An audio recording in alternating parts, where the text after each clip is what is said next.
Critical thinking is one of those words that I seem to hear everywhere. So whether people are talking about a lack of critical thinking or the importance of critical thinking or how a class requires critical thinking, the term is constantly being thrown around, especially in the field of education. And we're going to dive into that question in a minute. What is the art of critical thinking? But before we do that, I want to begin by exploring a few assumptions. And so I'm going to launch a poll, and you'll have 2 minutes to answer the following questions. First question is, do you consider yourself a critical thinker?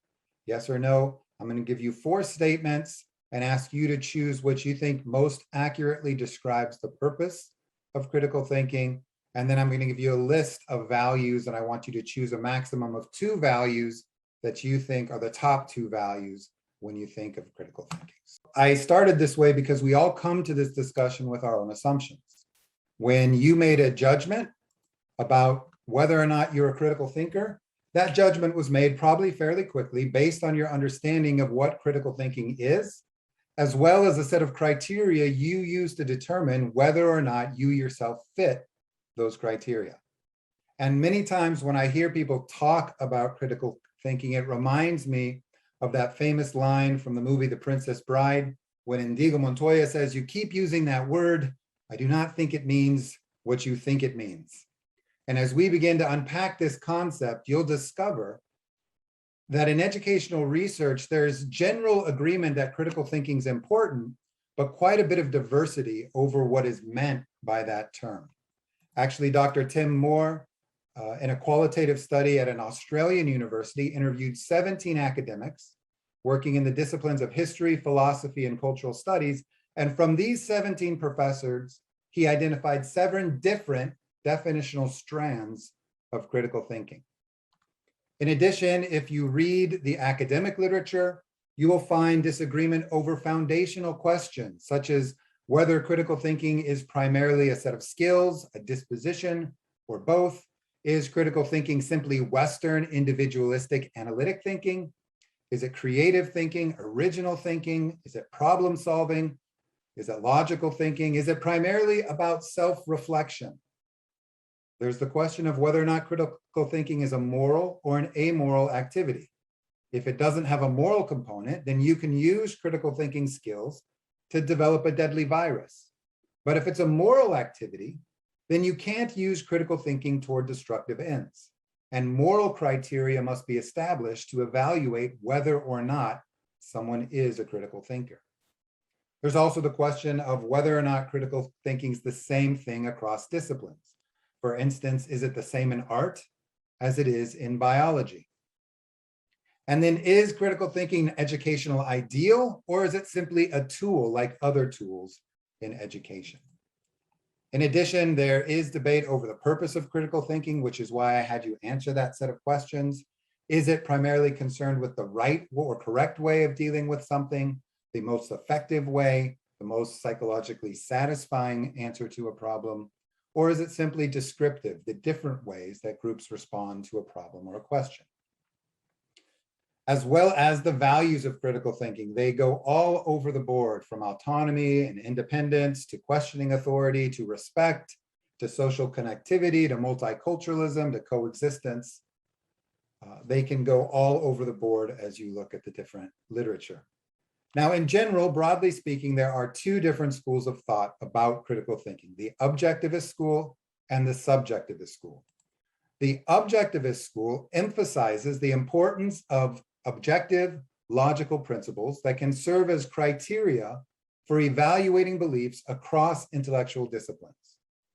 And this school believes that the exercise of critical thinking should occur independent of the entanglements and pressures of a particular social context. And so these scholars focus on concepts such as impartiality, consistency, evidence-based data, identifying and avoiding biases, withholding judgment until enough data has been gathered to justify belief. And they also emphasize the importance of having a dispositional willingness to act based on evidence.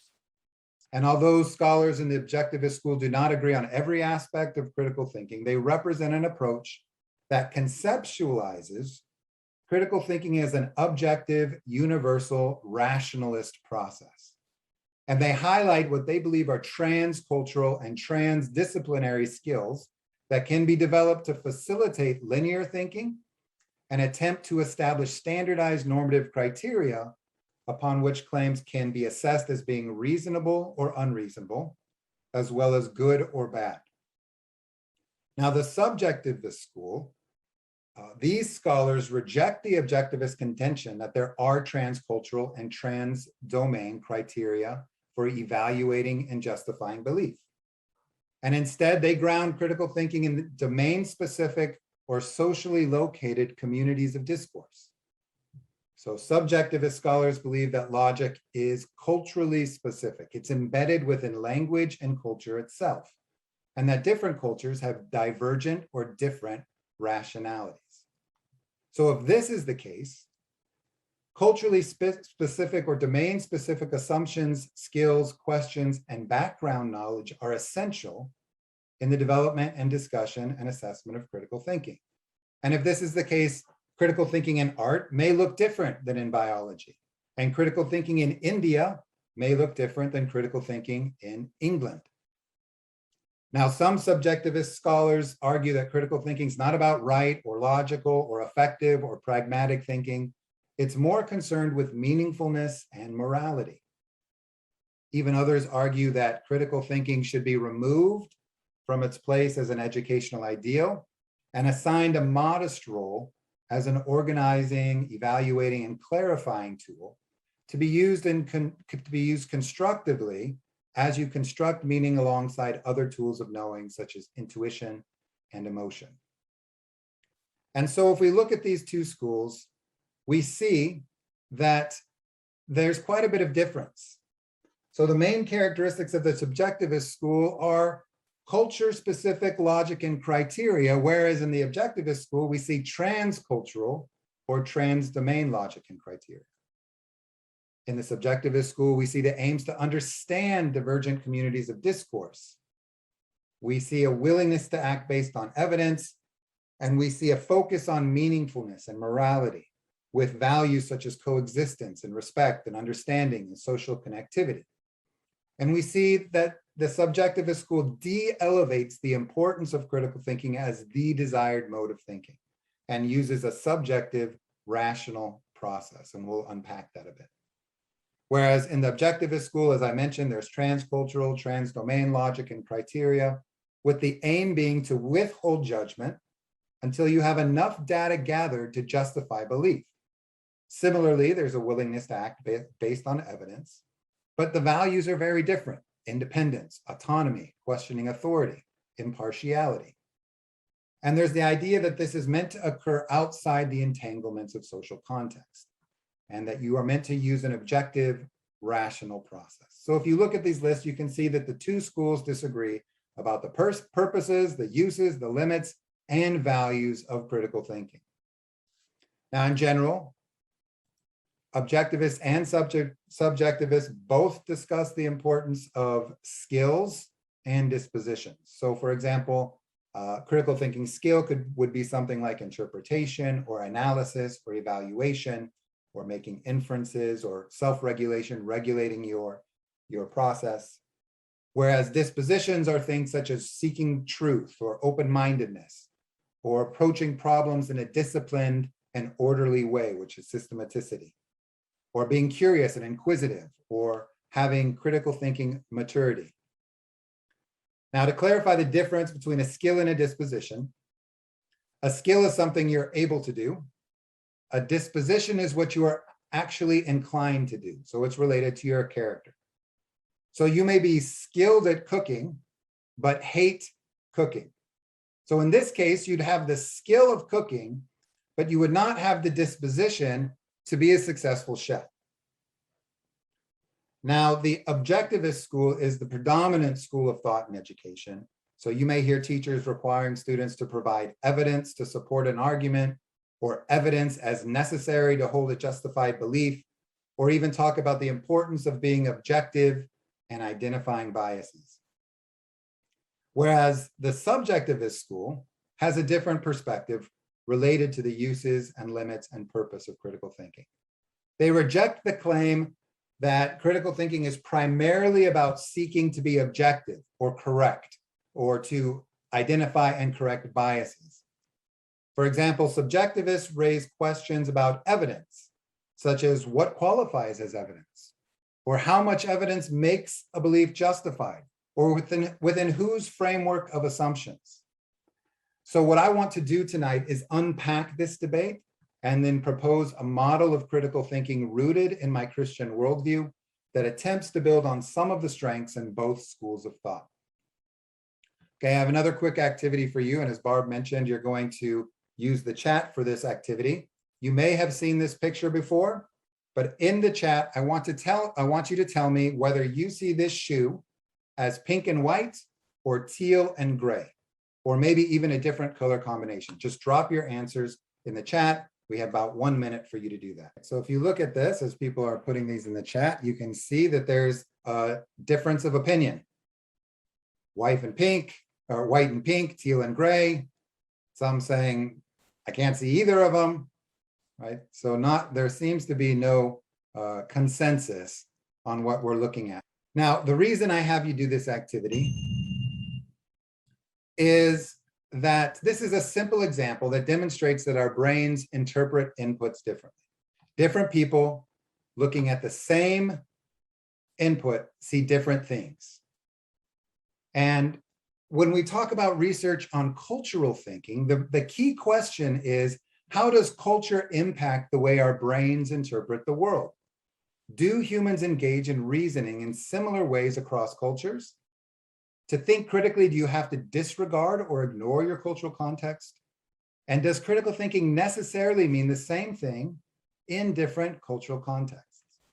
Now, there's a growing body of research that supports the idea that our culture significantly impacts the way our brains think about and interpret the world.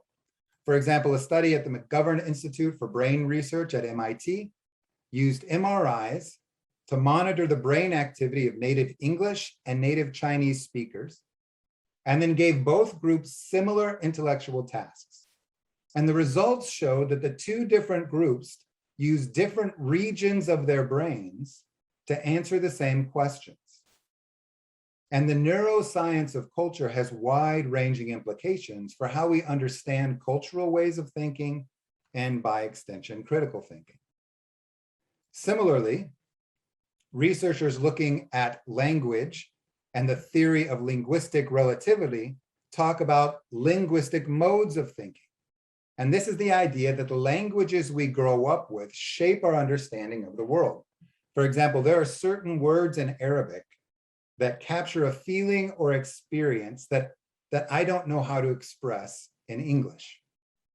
And Cliff Goddard, who is a professor of linguistics at Griffith University in Australia, points out that the key question is not how much language influences thinking, but rather in what ways does the process of linguistic thinking differ from language to language, since we do not think outside the confines of language. Some behavioral researchers are exploring the way that social, ecological, and cultural differences affect the way that humans interpret the world. So they contend that this research should lead to a reevaluation of cognitive theories about thinking. For example, Richard Nisbett argues that East Asians think holistically, make relatively little use of categories and formal logic, and rely on what he calls dialectical reasoning, which emphasizes change, accepts contradiction, and searches for the middle way between opposing propositions. Whereas Westerners are more analytic. They detach ideas from their context, they focus on a central object or person and its attributes, and reason about it using categories and rules. So the goal of Asian dialectical reasoning, as seen in the research of Richard Nisbett, is social cohesion based on harmony and an avoidance of confrontation and debate. Whereas the goal of Western analytic thought is centered on debating attributes and ideas using the rules of formal logic. So when we talk about the art of critical thinking, we need to start by acknowledging that our social, cultural, linguistic experience shapes the way we think about and interpret the world. It's not a question of whether or how much culture impacts our thinking, but instead it's an understanding that all of our thinking on some level is cultural and linguistic. Now, practically speaking, that means that we each interpret the world through a framework of assumptions that grow out of our social, linguistic, cultural, and educational experiences. And when I talk about a framework of assumptions, in simple terms, an assumption is something that you believe to be true or value without necessarily having to think about it. And sometimes we are aware of our assumptions, but much of the time we are not. For example, if I say President Biden issued a vaccine mandate, this is a statement of fact, but people will give positive, negative, or neutral meaning to the statement based on their assumptions. If a person responds positively to the statement, it may reveal an assumption about the seriousness of the threat of COVID. If someone responds negatively, it may reveal an assumption about the insignificance of the threat. If someone is neutral, that person may not care either way or feel that the mandate doesn't affect them or impact them.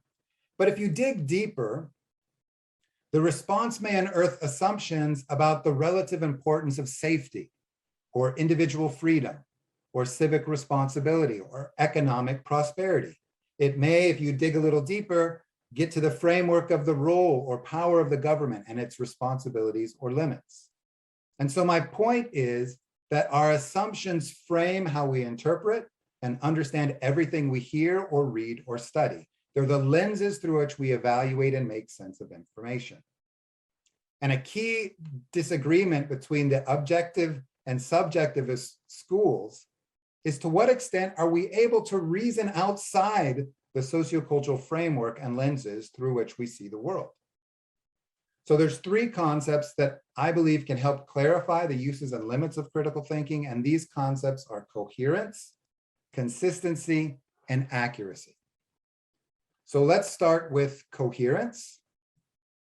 When we talk about coherence, we're talking about a set of beliefs, values, and ideas about reality that fit together within a particular framework of assumptions. So if you have a postmodern worldview, it's rooted in relativism or postmodern assumptions, then a coherent worldview fits ideas, beliefs, and values together within that frame. If you have a traditional worldview rooted in the Christian religious tradition, or it's rooted in Christian assumptions, then a coherent worldview fits ideas, beliefs, and values together again within that frame. So if a Taoist who believes in reincarnation, a Taoist can have a coherent worldview, meaning that his or her beliefs, values, and ideas fit together coherently within the framework of Taoist assumptions about the world. But you'll see that I've also intentionally left a few missing pieces in each of these worldviews. That's because human knowledge, all human knowledge is limited, and every worldview has missing pieces or unanswered questions. Now, the second word that we're going to look at is consistency.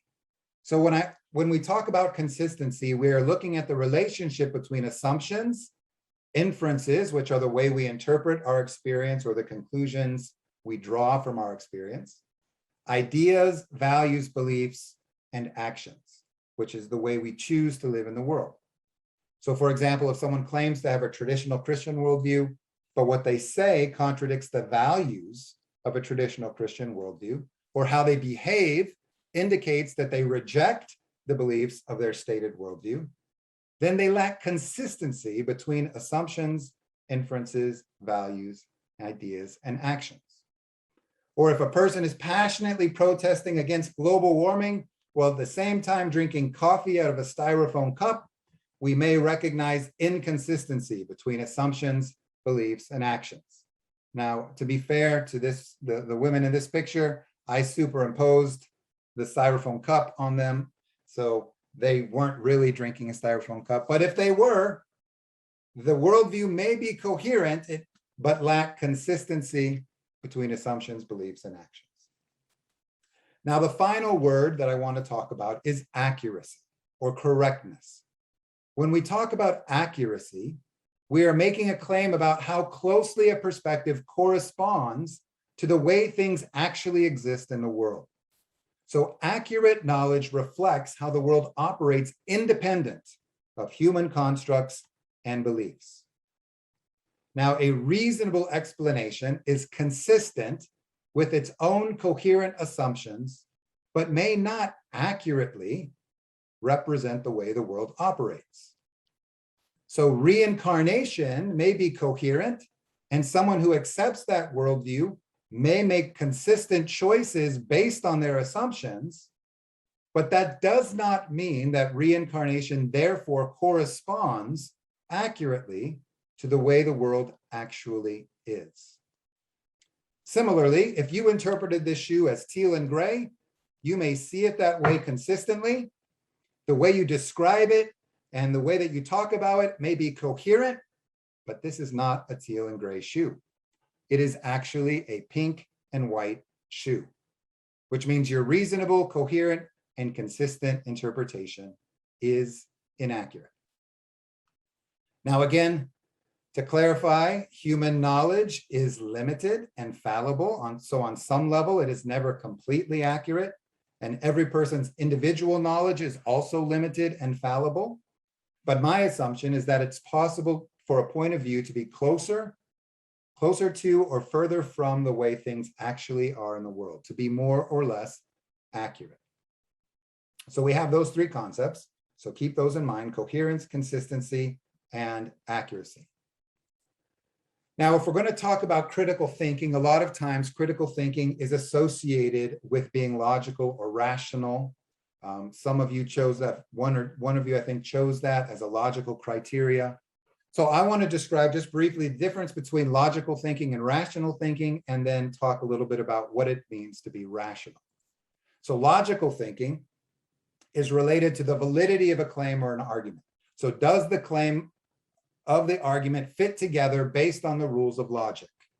So in this case, an argument can be logical and valid, but inaccurate or not true. For example, the argument that all toasters are items made of gold, all items made of gold are time travel devices, and therefore all toasters are time travel devices, is a logical argument. It is valid and it is consistent, but it's not true or accurate because the premises, the foundational assumptions about toasters, gold, and time travel devices are false. And so for our purpose, I'm not going to focus on formal logic or validity, but I did want to make that distinction. Instead, I'm going to focus on rational thinking. What is rational thinking? And when I talked about accuracy, I stated that a reasonable explanation is consistent with its own coherent assumptions. But for example, if I assume, how do we understand this? For example, if I assume that it's my responsibility to retire with financial independence, and this is a worthwhile objective, then it is reasonable for me to set aside money now each month for retirement. Whereas if I believe that it's my children's responsibility to support me in my old age, then it's reasonable for me to spend my money on other things now. And so our assumptions impact the consistency, coherence, and reasonableness of our actions. Now, rational thinking is distinguished from reasonable thinking in that when we talk about rational thinking, it means that we elevate the importance of evidence, we minimize the influence of emotion, that I understand why I'm believing or doing something, I understand the end I am trying to achieve and why, and then I act in accordance with the decisions that I reach without allowing emotional influences to persuade me to act or believe in a different way.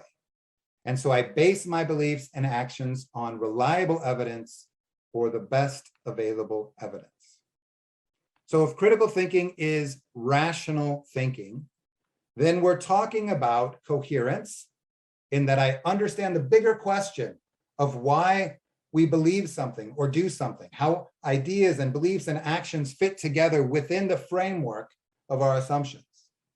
That I'm committed to act in accordance with decisions that I reach without allowing emotional influence to persuade me or to act or believe in a different way, and that I am basing my beliefs and actions on reliable, credible, or the best available evidence. And so a key difference between objectivist and subjectivist schools is how they answer the question, can different cultural frameworks of assumptions be rational? So now we're going to explore a few of your assumptions. And again, in the chat, what I want you to do is I've given you a list of 6 items here. And I want you to rank the following from the most credible to the least credible forms of evidence. So for example, if you think dreams and visions are the most credible, most reliable form of evidence, you would put that first in your list in the chat. If you think dreams and visions are the least credible form of evidence, you'd put that last in the list on the chat. And so I want you have about 2 minutes and just drop those, think through it, and then put them in the order that you think in the chat. That when I have done this exercise with individuals from different backgrounds, there's been a great deal of variation in the order of how these types of evidence are ranked. So if we have similarities, it tells us something about the group of people that are together.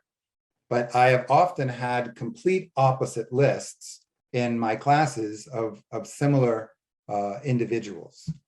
And what this ranking demonstrates is it demonstrates that our foundational assumptions, that our worldview lenses impact how we determine and evaluate what qualifies as reliable or credible evidence. If within a framework of my assumptions, I think that scriptural support is more credible or reliable than a scientific test, then on some level, how I understand rational thinking will be different than somebody who ranks a scientific test above that of scriptural support, potentially, or personal experience, or dreams and visions. However you ranked it, or however a person ranks it, will lead to different understandings of what is considered rational thinking.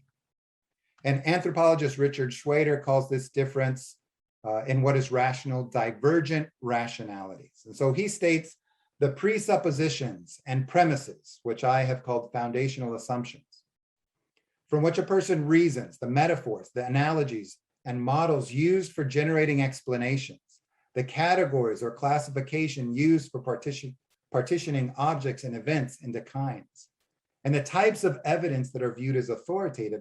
The version of reality we construct is a product of both the universal and the non-universal rational processes.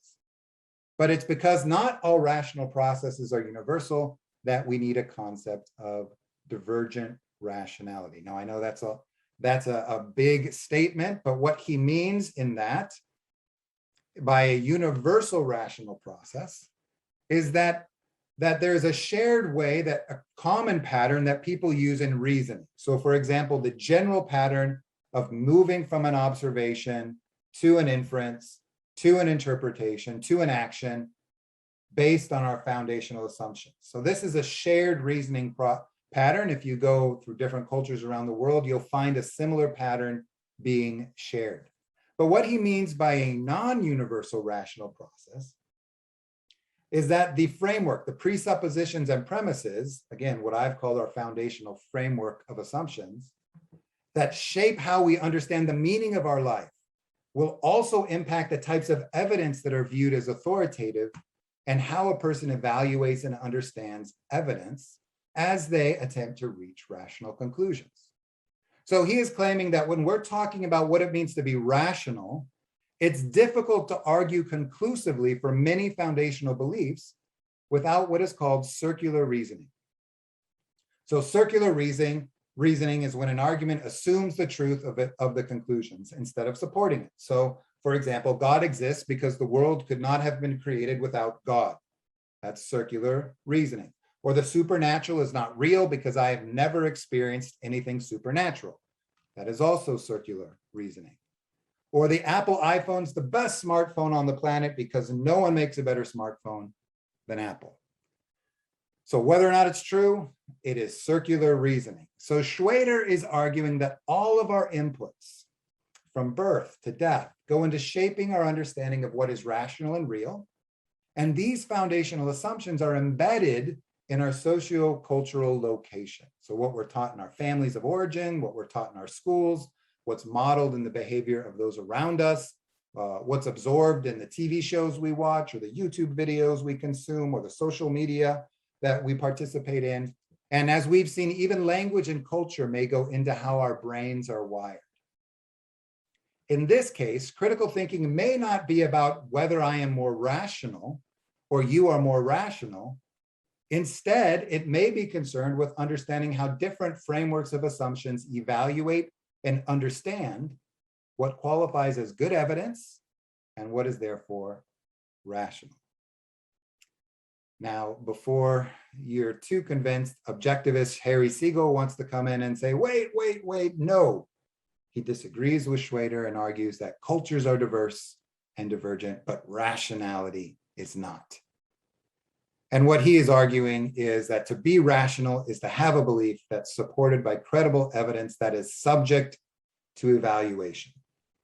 So what does he mean? He means that the claim that the earth is flat may have explanatory appeal. People may be drawn to it. It may have explanatory power.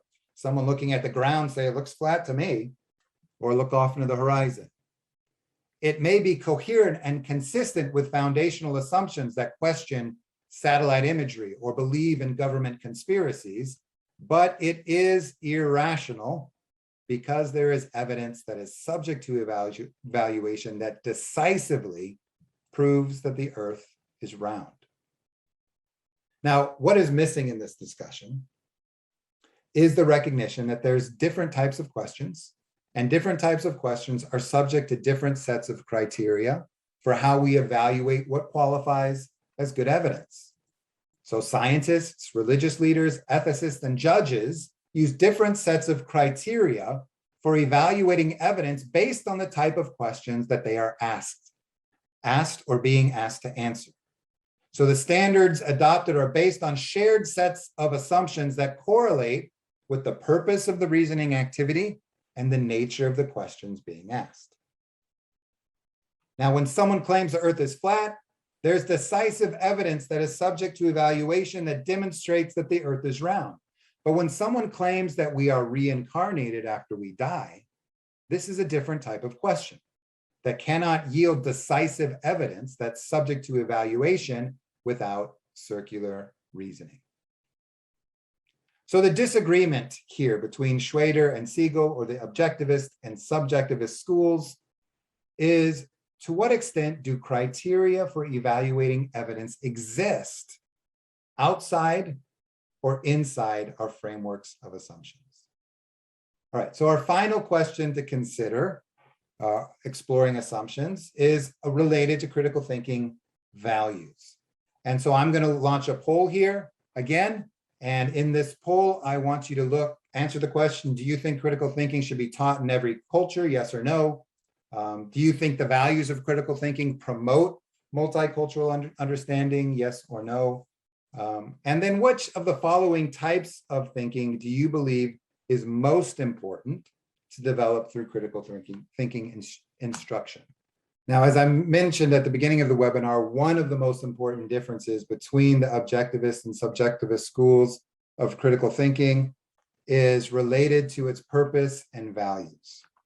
So we talked about this difference where objectivists will emphasize things like autonomy or independence or self-sufficiency or a democratic spirit or questioning authority or impartiality, with the idea that the objective is to have rational, justified belief, whereas the subjectivists will focus on multicultural understanding or interdependence, coexistence, empathy, social connectivity, respect, with the idea that the goal or the aim of critical thinking is rational, multicultural understanding. Now, subjectivist scholars argue that the objectivist model of critical thinking are biased against non-Western cultures because they neglect or downplay emotions, that they elevate rational linear thought over intuition, that they prioritize effective thinking over morality and meaningfulness, that they're aggressive and confrontational rather than collegial and collaborative, that they're individualistic and emphasize autonomy over a sense of community and relationship, and that they assume the possibility of objectivity and downplay the significance of cultural situatedness. Now, they don't just claim that critical thinking carries these values, but they say that this is actually imbued with Western values, that these aren't simply critical thinking values, these are clearly Western values. When I talk about autonomy or individualism or independence or egalitarianism or linear thinking, when I talk about a democratic spirit or authority questioning, I'm really promoting Western values. And as such, to teach or focus on the objectivist model of critical thinking in education is not a neutral activity. It's an ideological activity, meaning it by its nature is seeking to change or challenge a particular culture's set of values and way of engaging in the world. For example, to ask a student to question authority in a culture where it's considered shameful to directly challenge your elders is to ask that student to change his or her cultural values. To ask a student to think like an individual when his or her culture values and emphasizes the group over the individual is to ask the student to change cultural values, which leads some subjectivist scholars to argue that the objectivist model of critical thinking is just another way to say Western scientific thinking. So in rejecting the normative values of the objectivist school of thought, then in the subjectivist school of thought, the values become more fluid. Some still talk about autonomy, others emphasize empathy or mutual understanding as what is most important, the most important value of critical thinking. Others talk about morality or dialogue or meaningfulness. And argue that the essence of critical thinking is about asking questions. And still others talk about social connectivity and coexistence as the primary values of critical thinking. And so what I want to point out here is that the charge of bias is not necessarily negative. Both objectivist and subjectivist scholars recognize that all knowledge is situated or contextual and therefore includes bias. The issue is not whether or not the values of critical thinking are biased, but instead whether or not the biases of critical thinking are good. So if critical thinking is biased but good, then it should be implemented based on its values. So the central question is not really about bias, but whether critical thinking is a good, moral, or educationally valuable endeavor, either globally or within a particular context. For example, if we believe that the values of independence and autonomy and questioning authority and a democratic spirit are good in every culture, the fact that these are Western values is irrelevant. So to bring this together, we see that at the heart of the debate is a disagreement over the purpose of critical thinking. Is it rational justified belief? Is it rational multicultural understanding? The nature of the standards used for evaluating evidence and making judgments, whether or not rationality can exist outside the framework of our assumptions. They're talking about different sets of values, and they're talking about different types of biases. Now, as a cross-cultural Christian educator, I wrestle with how the goals of critical thinking instruction interact with the values of different cultural contexts, as well as the values of my faith. And so I ask myself whether or not seeking to transform culturally specific values through critical thinking instruction is justified, or whether it's possible to develop contextual forms of critical thinking, or if critical thinking should simply be promoted as specifically Western education, as a Western educational ideal. So as long as critical thinking continues to be one of the goals of education, it's important to work toward understanding the complicated relationship between culture, critical thinking, and faith. And so to conclude, and we are going to go a little past the hour point here because I want to weave this all together. To To conclude, I want to walk you through how I approach critical thinking as a Christian in a multicultural world, with the caveat that this is still a work in progress for me, that I still continue to wrestle and work this out. And so when I ask myself this question, I look at how my theology, how my experience, and how my academic study have contributed to my understanding. And these three areas work together dynamically. They do not actually exist as separate categories, but it's helpful to break it down this way. So a few theological beliefs that impact my perspective are that we live in a fallen world, which means human reason is fallible, that human action is often unjust. So systemic injustice or unequal power relationships in the world are a result of human action. The human tendency towards self-centeredness and the prideful elevation of our own understanding is a part of the fallen world we live in. At the same time, God's common grace exists in the world such that aspects of God's truth are revealed in and through human cultures and creation. So for example, in creation, I see God's creativity. I see God's love of diversity. I also see that humans are created in the image of God, which means I have the responsibility to respect every human's intrinsic worth and dignity. That I recognize the positive potential in human curiosity, human rationality, and artistry.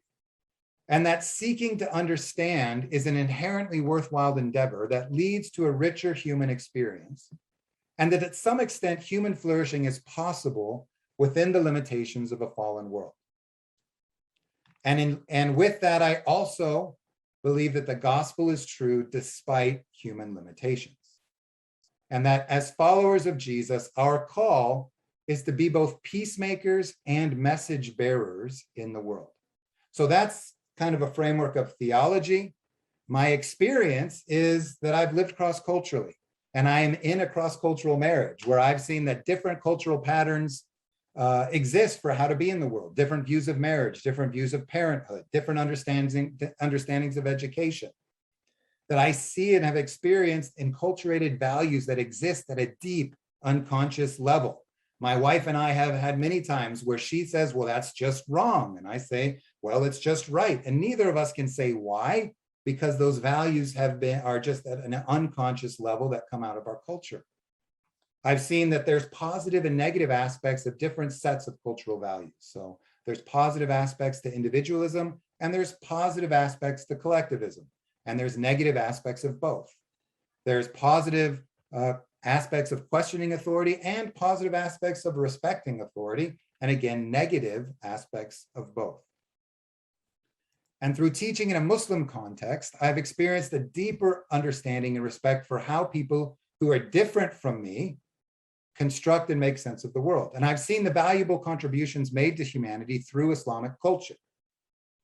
And then academically, which I've walked you through a little bit in this last hour, my academic study has reaffirmed the existence of multiple worldviews, cultural norms, different assumptions. It helps me see the valuable contributions from a variety of people and cultures. It helps me better understand the limits of my own understanding and gives me categories to help me work out my views of the world and faith, and language that help me define and categorize my understanding. So my theology experience and academic study lead me to understand the purpose of critical thinking as a way to promote better self-understanding, as a way to promote a more empathetic understanding of others, as a way to encourage meaningful dialogue, and as a way to live with thoughtful conviction in the world. Now, I also recognize that the results of critical thinking instruction may lead people either toward or away from Jesus.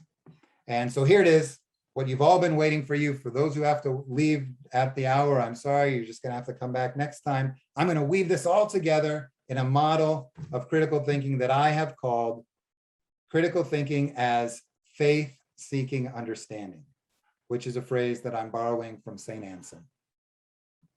And I will describe this with the following model. So if we look at this Venn diagram, region 1 represents general reasoning patterns that are shared across culture. So this is what Schrader called universal rational processes. This is that general pattern of moving from observation to inference to interpretation to action based on assumptions. These are shared reasoning patterns that I would argue are universal. But reason 2 represents general frameworks of assumptions or interpretations that are shared by some cultures, but not all cultures.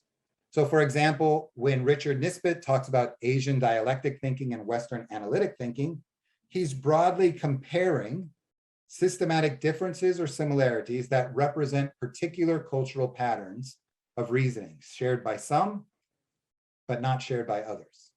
So for example, the scenario that I discussed earlier about whether financial stability at retirement is the responsibility of the individual or the group, you might find similar views in Europe and the US, but you might find that in India and the Arab world, you find very different understandings of that question. So in these scenarios, particular cultural assumptions and values can lead to different sets of priorities that are used to make decisions that are considered rationally justified. And then region 3 represents the idea that on some level, different cultural frameworks and individuals have unique patterns of thinking that are specific to themselves and their own context. So that shared patterns of thinking break down at some point, they become individualistic patterns of interpretation. Now, this all happens within the bounds and limitations of what is called bounded rationality, which simply means we all must make decisions in spite of having intellectual limits, as well as having limited information. So this is the basic framework that I believe critical thinking must work within. So the first step or stage of this model is critical thinking and faith. Now, by faith, I don't mean religious faith. In this context, faith means frameworks of assumptions and values that are embedded in sociocultural, linguistic, and educational experiences that we inherit or that we largely accept as we grow up because we trust the authority of our families or our schools or our friends or our media inputs. So that's what I mean by faith, these authorities that we trust. And to some extent, all people have faith-based worldviews that shape their foundational assumptions and interpretations of the world in which they live. And many of our faith-based foundational assumptions cannot be proven or disproven conclusively without circular reasoning. And as we've discussed, how different groups or cultures define what constitutes a good reason varies across contexts. And divergent rationalities means that there are rational explanations that make good sense of the world based on evidence, but have different sets of foundational assumptions. So in stage 1, the pursuit of coherence and consistency is what we are looking for. The process of thinking critically focuses on the relationship between assumptions, inferences, beliefs, and actions towards the end of consistency and coherence in my worldview.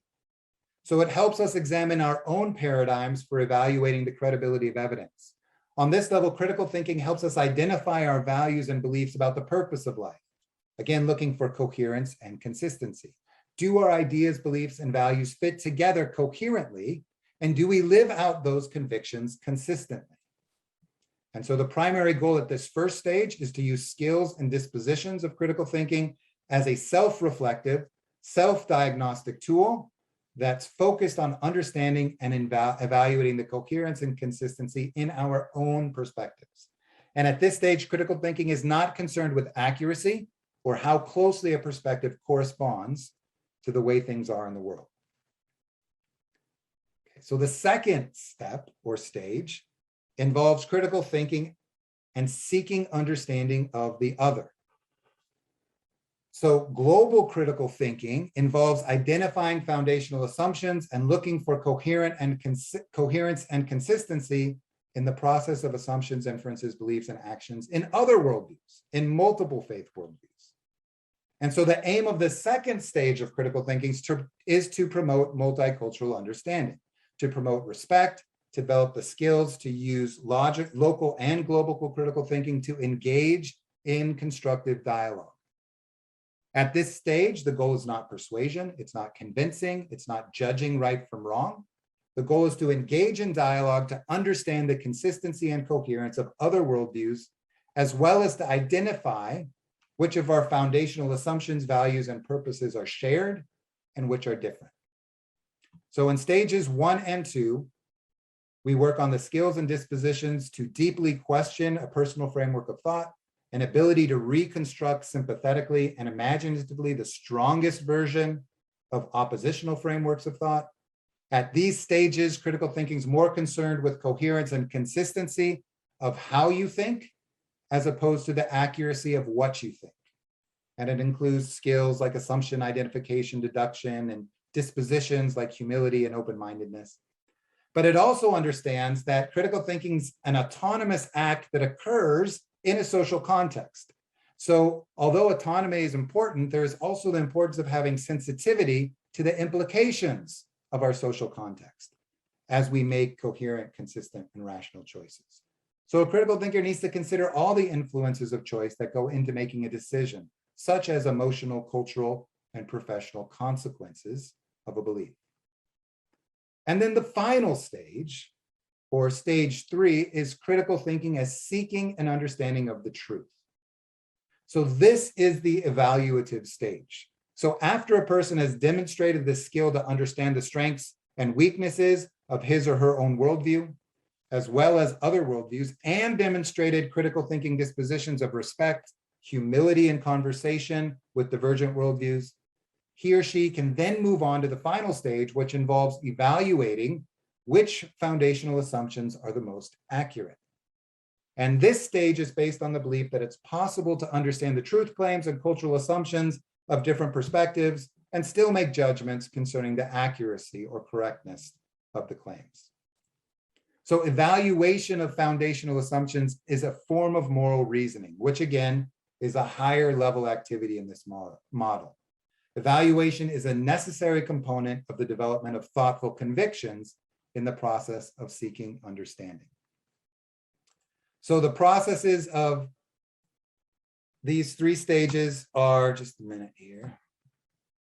Yeah. To evaluate which assumption level, did I say, yeah, I see. Right. To evaluate which assumption level differences in different worldviews challenge our own beliefs, to evaluate why we find a particular set of assumptions convincing, which is not always based on intellectual reasons, to identify further areas for growth, and again, to promote a life of thoughtful conviction as people engage with and in the world. So you'll see in general, this model is more closely aligned with the subjectivist school of thought in that its primary concern is with meaning and understanding, although it does employ analytic methods and skills in a way that I believe can be used across intellectual disciplines and cultures. But the model promotes specific values such as respect, multicultural understanding, and thoughtful conviction, which I would argue are good for every culture. Now, the ultimate goal is the ability to live out a life of thoughtful conviction with a respect for others. So to tie it all together, we're almost done. Give me 2 more minutes. Some of the assumptions of this model are that there are different kinds of reasoning in the world. There are different kinds of evidence. Our view of evidence and reasoning shaped by our culture and religious assumptions, that we all engage with the world from a point of view and we all have biases, and that there is a difference between coherence, consistency, and accuracy. The activities that we engage in are the intellectual skills like identifying assumptions, but also dispositions such as humility and truth-seeking. It includes evaluating coherence and consistency in our own worldview and looking at coherence and consistency in other worldviews. And done this way, it leads to constructive dialogue that promotes a life of thoughtful conviction. And so the outcomes that I'm looking to assess as an educator are the outcomes of respectful multiculturalism, personal growth. It's a relationship building exercise that promotes self-understanding and the understanding of others, as well as a way to engage with thoughtful conviction in the world. So where does my faith fit into all of this? You might have noticed I don't make explicit references to my faith, but I hope you can see that what I've said aligns with my theological perspective that I pointed out. Now, finally, holistic transformations, one of IDEA's core values. And so I do want to point out when we talk about transformation that I believe conversion from one faith worldview to another is something that generally occurs outside the domain of critical thinking. Conversion is usually not moving from an inconsistent framework of belief to a consistent framework of belief. It's moving from one set of foundational assumptions about the nature of reality and humanity to another set of foundational assumptions about the nature of reality and humanity and God.